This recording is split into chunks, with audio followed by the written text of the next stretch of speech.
ఫ్రాంక్‌గా చెప్పాలంటే, నేను కొన్ని సెషన్స్ అటెండ్ అయిన అంతవరకు సో, మీరు ఎక్స్‌ప్లెయిన్ చేసింది పేషెంట్‌గానే మీరు ఎక్స్‌ప్లెయిన్ చేశారు.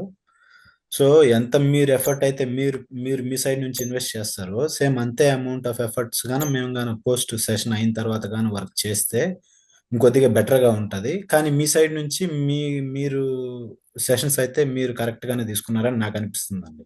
అంతేగాని ఎప్పుడు పింగ్ చేసినా గాని, రెస్పాన్స్ గాని అంతా ఓకే అండి. నేను యాజ్ ఏ నా ఫైనాన్షియల్ ప్లానర్ మీరే కాబట్టి సో అది నా ఓపెన్ ఫీడ్‌బ్యాక్. దీని గురించి బ్యాక్ ఎండ్ ఒకలాగా, ఫ్రంట్ ఎండ్ ఒకలాగా చెప్పడానికి అయితే ఏం లేదు. సో మేబీ ఒక 1 ఆర్ 2 మంత్స్ గాని మనం కన్సిస్టెంట్‌గా ట్రావెల్ అయితే సో వాట్ ఈస్ వాట్ మనం కరెక్ట్ పాత్‌లో ఉన్నామా లేదనేది అట్‌లీస్ట్ మనకొక ఐడియా వస్తది.